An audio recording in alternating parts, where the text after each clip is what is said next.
Class ரூமில் introduction அப்போது பார்த்தேன் ஃபஸ்ட் டைமாக. அப்போது இன்டர்வியூ மாதிரி சொல்லிட்டுருக்கேண்ணா, பயமாக இருக்குது ப்ரோ.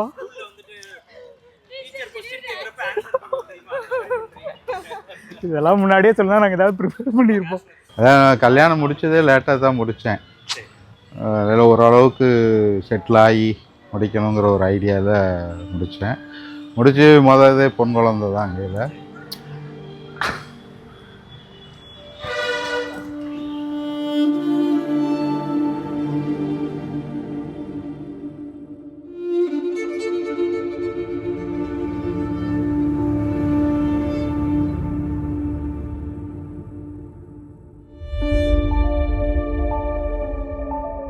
அதான் அந்த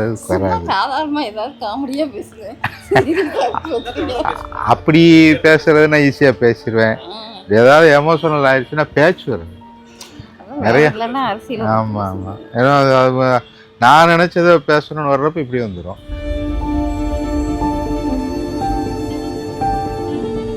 என்ன சொல்கிறது? இருங்க இருங்க இருங்க.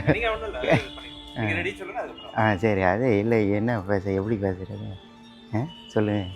எங்களால் முடிஞ்ச அளவுக்கு இது பண்ணி தான் வளர்த்தோம். ரொம்ப ரிச்சாலாம் இல்லை, ஆனால் எல்லாத்தையுமே நல்லா பிக்கப் பண்ணி நல்லா எங்களுக்கு எந்த தொந்தரவும் இல்லாமல் நல்ல விதமாக வந்து நல்லா படித்து நல்ல கம்பெனிக்கு வேலைக்கு போய் அவளே செலக்ட் பண்ணி அவளே அவள் வாழ்க்கை அவளே இது பண்ணுற மாதிரி வந்தது.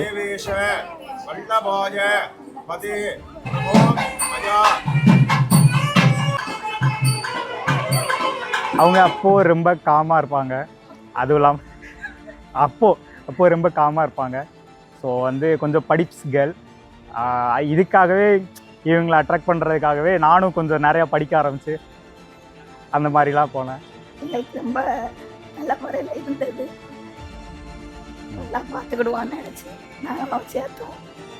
அவனா ஒரு பொண்ணை தேடினான், அந்த பொண்ணு நல்ல வாழ்க்கையாக அமர்ந்துச்சு. எங்களுக்கு ரொம்ப சந்தோஷமா இருக்கு.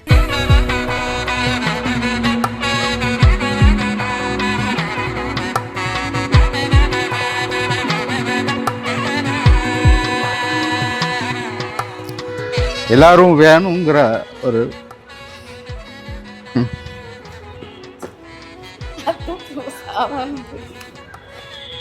அது யோசிச்சுட்டா சடக்குன்னு இதாயிரும். இப்போ நானும் எல்லாரும் வேணுங்கிற இது எண்ணத்தில் தான் இருப்பேன். அது மாதிரி தான் அவளும் எல்லாருமே வேணும் அப்படிங்கிறது. கல்யாணம் கூட ஒரு சிம்பிளாக முடிப்போன்னு தான் ஐடியா பண்ணோம். இது கூட அவளுடைய விருப்பத்தில் தான் எல்லாமே செஞ்சு நல்ல விதமாக ஒரு நல்ல குழந்தைய பெற்று நல்ல விதமாக இது பண்ணியிருக்கோம் அப்படிங்கிற ஒரு மன திருப்தியோட இந்த கல்யாணத்தை நாங்கள் பண்ணிக்கிட்டு இருக்கோம்.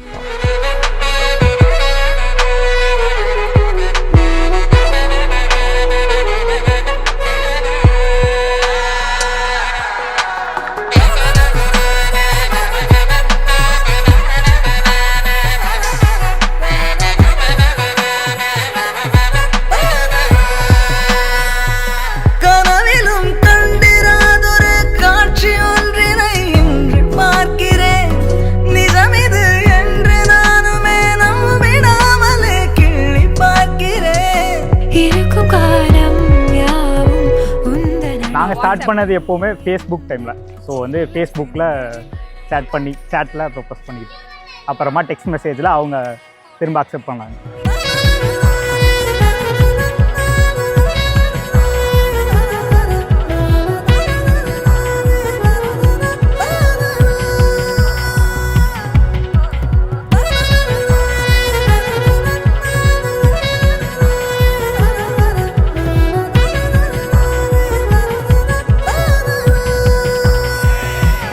பஸ்ஸில் ஒரு தடவை ஒன்றா போனோம். அப்போ தான் வந்து அந்த ஃபீல் வந்துச்சு. ப்ரப்போஸ் பண்ணுறதுக்கு முன்னாடியா அவங்க ப்ரப்போஸ் பண்ணதுக்கப்புறம் மோஸ்ட்லி மோரார்லெஸ் ஒரு 2 to 3 monthsக்கு அப்புறம் அதுக்கப்புறம் வந்துச்சு. அதுக்கப்புறம் நான் சொல்லாமல் இருக்கலாம் அப்படின்னு நினச்சேன். பட் அவங்க வந்து கொஞ்சம் என்ன அவாய்ட் பண்ண ஆரம்பித்ததுக்கப்புறம் I was in a situation to tell that I'm in love with you. இல்லை, இவங்க ஃப்ரெண்ட்ஸ் ஜோனே மெயின்டைன் பண்ணிட்டு இருந்தாங்க. எனக்கு ஃப்ரெண்ட்ஸ் ஜோன் அக்செப்ட் பண்ணிக்க முடியல. ஸோ லவ் இருந்தால் கண்டினியூ பண்ணலாம், இல்லைனா சரி ஓகே டிஸ்டர்ப் பண்ண விரும்பல அப்படின்னு சொல்லிட்டு விட்டுட்டு அப்போதான் சொல்லிட்டாங்க.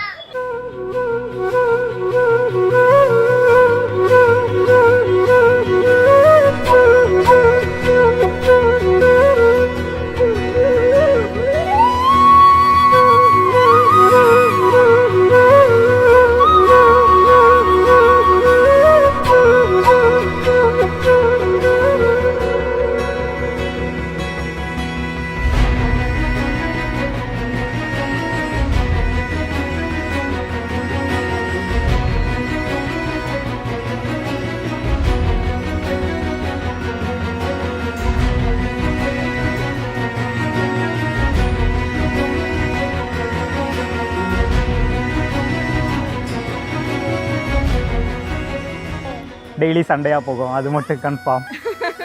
சண்டை நிறைய லவ் போடக்கூடாது. இருக்கும். நான் சொல்றது கேட்கணும், சண்டை போடக்கூடாது. எனக்கு அந்த 2018-19 ஸ்வேதா வேணும். அது மாதிரி இருந்தால் நான் சண்டை போடாமல் இருக்கேன்.